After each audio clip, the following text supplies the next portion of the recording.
एक लड़की, शादीशुदा लड़की, बस नई नई शादी हुई थी, 2 से 3 महीना ही हुआ था। लेकिन उसके बाद वो लड़की, वो जो बहू होती है, यानी वो औरत जो होती है, पति जो है बिजनेस के सिलसिले में अक्सर ज़्यादा टाइम घर से ज़्यादा बाहर ही रहा करते हैं।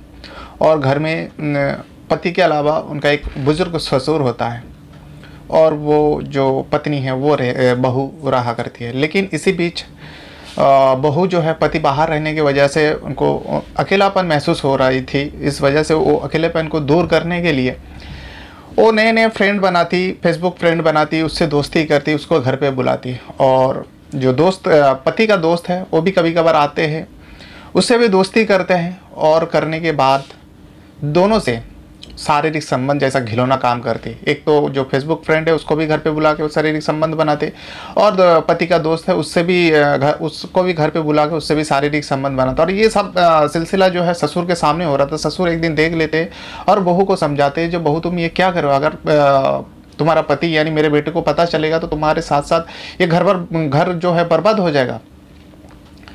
तो बहू है एक साजिश रचती है, अपने दोनों दोस्त से कहते हैं, दोनों, एक प्रेमी और दूसरा जो पति का दोस्त है, दोनों से कहते हैं जो हम लोग जो करते हैं और मेरे ससुर को पता चल गया तो एक काम करो, ससुर को हटा दो।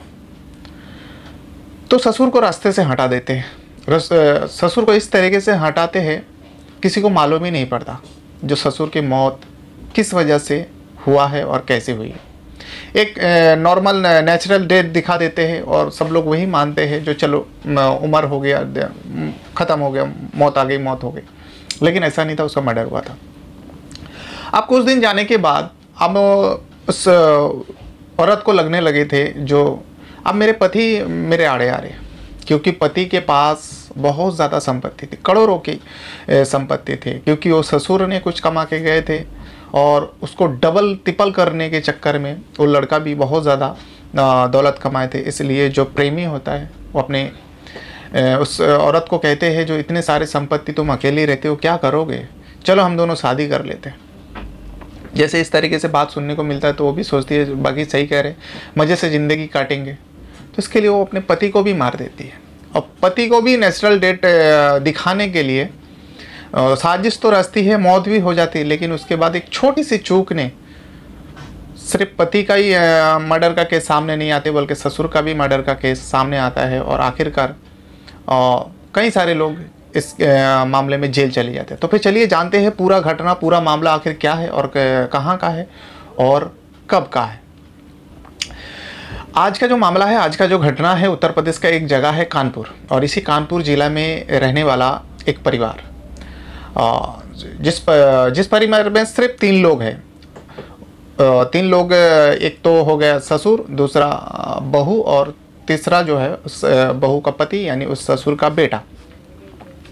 ऋषभ नाम होता है उस बेटे का। ऋषभ का शादी होता है। ऋषभ शादी करने के बाद जो है अपनी नई दुल्हन, नई नवीली दुल्हन के साथ मज़े से जी रहा था, सब कुछ कर रहे थे। लेकिन ऋषभ के अंदर एक भूख थी, दौलत कमाने की भूख, जो उसके पिता के अंदर भी थी, क्योंकि पिता जो है बहुत ज़्यादा संपत्ति इकट्ठा किया था, क्योंकि पिता एक उत्तर प्रदेश पुलिस में इंस्पेक्टर हुआ करते थे, और अपने लाइफ में जितने भी कमाया सब धन दौलत जो है सब उन्हीं के पास थे, क्योंकि उनके अलावा और कोई नहीं था।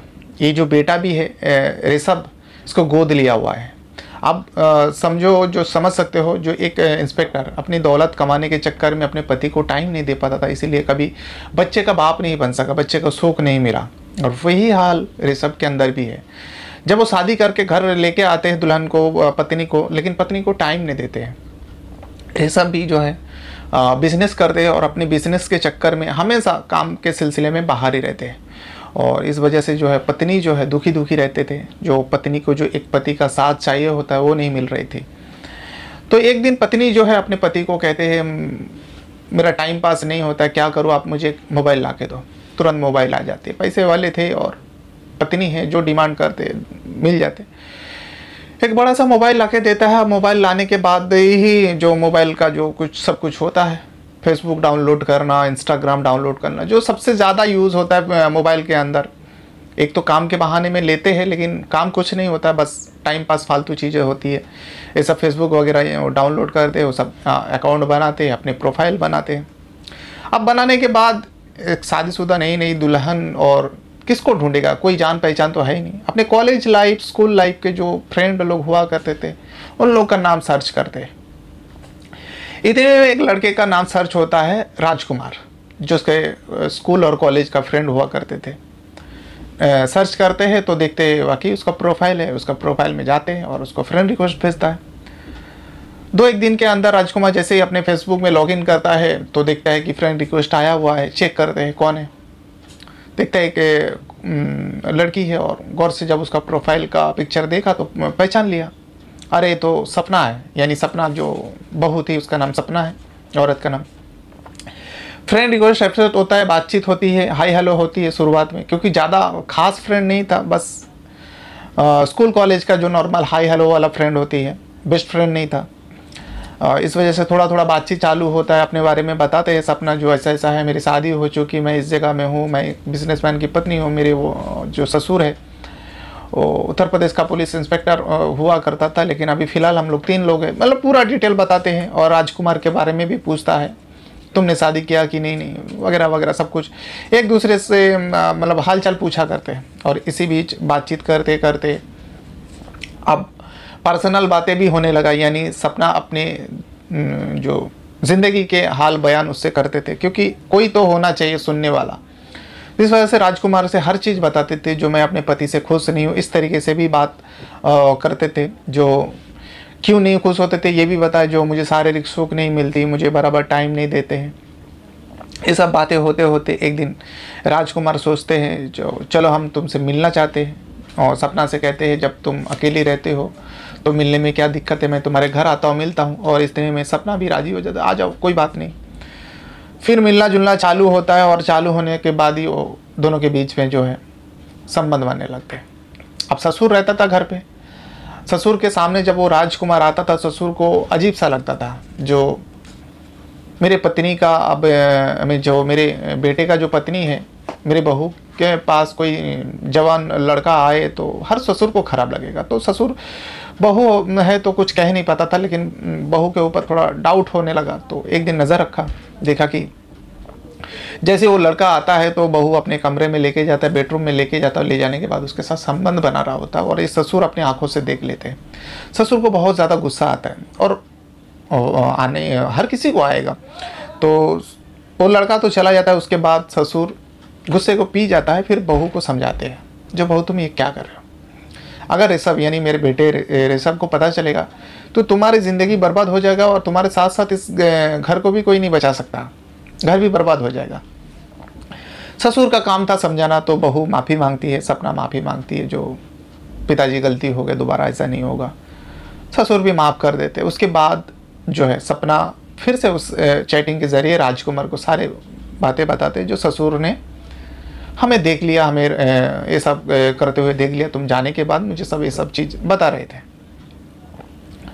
अब करे तो क्या करे, कुछ दिन जाता है, जाने के बाद अब सोचता है अब तो सपना के घर आ नहीं सकता राजकुमार, वही जो आने का सिलसिला है बंद हो जाता है। लेकिन इसी बीच जो है एक व्यक्ति का और एंट्री होता है। ऋषभ का एक दोस्त है जिसका नाम है सतेंद्र। अब सतेंद्र भी जो है घर पे आने लगा, क्योंकि पहले तो ऋषभ के साथ आता था, लेकिन जब दोस्ती हो गई, सपना भाभी है तो कभी कभार वो भी घर आया जाया करता है ऋषभ का। और क्योंकि घर में कोई रहता नहीं, ससुर है और सपना है, और वही जब राजकुमार से इसका दूरी बन गई, खाली चैटिंग के जरिए बातचीत होता है, मिल नहीं पाते क्योंकि ये बहू है, बाहर भी नहीं जा सकते। अब सतेंद्र घर आने लगा तो सतेंद्र के साथ भी अब सपना का वही सिलसिला चालू हो गया। अब ये बात भी ससुर को बुरा लगने लगा। जब ये बात बुरा लगने लगा तो सपना ससुर के बारे में राजकुमार और सतेंद्र दोनों को बताते हैं, जो ऐसा लगता है ससुर रहते हुए हम कभी एक दूसरे से मिल नहीं पाएंगे, और हमारे जो बीच का अंदर जो रिश्ता है ये कभी नहीं बन पाएगा। तो दोनों ने प्लान देते हैं, एक तो राजकुमार भी बताते हैं और दूसरा सतेंद्र भी बताते हैं। और ख़ास करके सपना खुद चाहती थी जो ससुर जो कांटा बना हुआ है, इस कांटा को उखाड़ को फेंक दो। दोनों को बताते हैं, फिर दोनों मिलकर एक प्लान सपना के साथ रच डालती है, जो तुम्हारे ससुर को इस तरीके से मारना है। ससुर की मौत हो जाती है, अब किस वजह से हुआ, कैसे हुआ, किसी को नहीं पता था, क्योंकि सबको लगा था एक नेचुरल डेथ है, मौत हो जाती है। फिर उसके बाद जो है अब ये दोनों बिंदास आने जाने लगा। अब कभी राजकुमार आता है तो कभी सतेंद्र आता है, क्योंकि वो औरत खाली घर पे, ऋषभ का पत्नी जो सपना अकेले घर पे रहती है।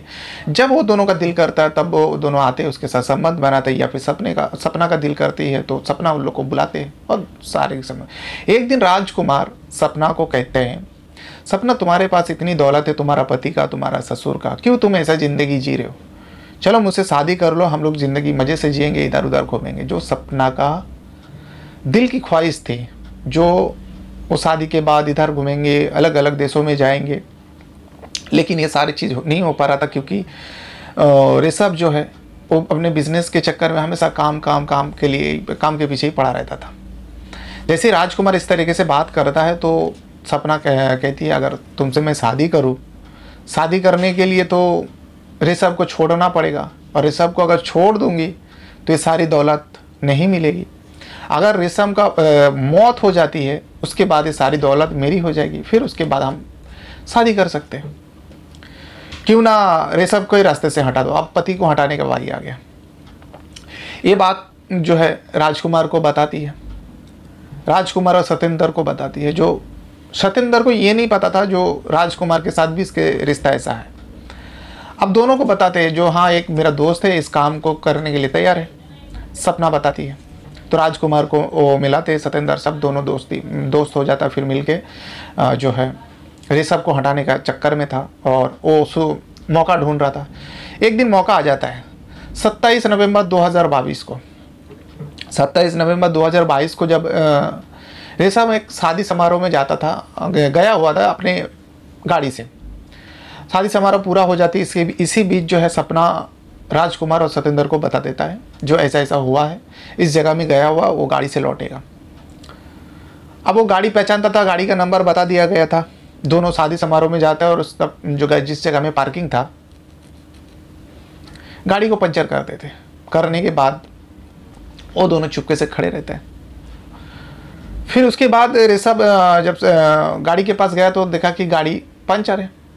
अब गाड़ी को जो, क्योंकि स्कूटर था, उसको खींचते हुए पंचर वाले के पास सड़क किनारे से जा रहे थे। उसी बीच दोनों ने मिलकर, अंधेरा का टाइम था क्योंकि रात का शादी था, तो इस वजह से जो है अंधेरा था, तो दोनों मिलकर उसके ऊपर हमला कर देते हैं।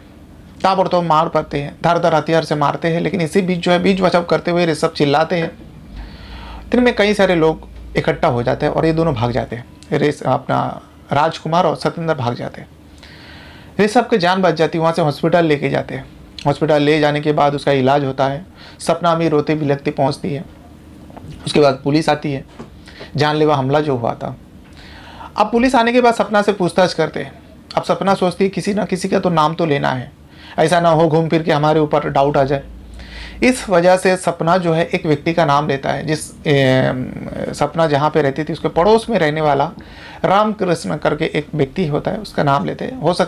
उन्होंने बताया जो ये मार सकते हैं। मारने का मोटिव था ऋषभ से उसका पैसा को लेकर, कुछ लेन देन को लेकर झगड़ा विवाद रहते थे। अब राम कृष्ण को ऊपर जो है केस दर्ज होती है। उसके बाद कुछ ही दिनों में ऋषभ सही हो जाता है, ठीक हो जाता है, एकदम नॉर्मल।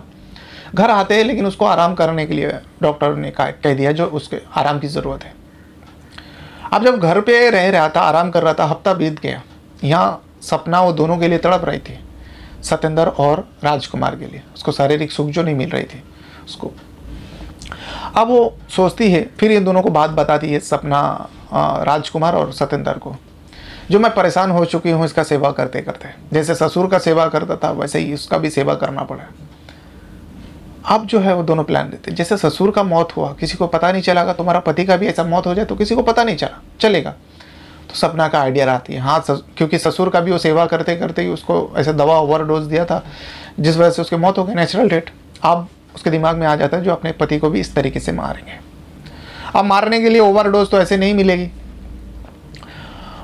ससुर को मारने के लिए जिस मेडिकल में वो जाया करती थी, वो राजकुमार और सतेंद्र का दोस्त हुआ करता था, मेडिकल वाले, और वो भी जवान था। और उसके साथ भी सपना का ये सब सिलसिला चालू था, यानी शारीरिक संबंध जैसा घिनौना काम उससे भी किया करते थे। दोबारा उसके पास जाते हैं और ओवरडोज का गोली मांगते हैं। और मेडिकल वाले भी जो है उसके साथ संबंध था इस वजह से, क्योंकि ऐसे मेडिकल वाले देते नहीं हैं, जो कि ऐसा दवा देने से किसी का मौत हो जाए, ऐसे कोई मेडिकल वाले करेंगे नहीं बगैर डॉक्टर का सर्टिफिकेट, बगैर प्रेस्क्रिप्शन का। तो क्योंकि वो मेडिकल वाले से इसका रिश्ता था, शारीरिक रिश्ता था, वो भी इसके झांसे में थे, तो इस वजह से वो दे देते हैं। और एक ऐसी दवा देते हैं जो ग्लूकोज के ज़रिए पानी में मिला के इसको पिलाया जाए, उसको दिया जाए, तो इसका आसानी से मौत हो जाएगी और पोस्टमार्टम होगी तो किसी को पता नहीं चलेगा। बस बिल्कुल वैसे ही होता है। वो दवा लाते हैं और पति का सेवा करते करते उसको वो दवा दी जाती है, आधा घंटे के अंदर मौत हो जाती है।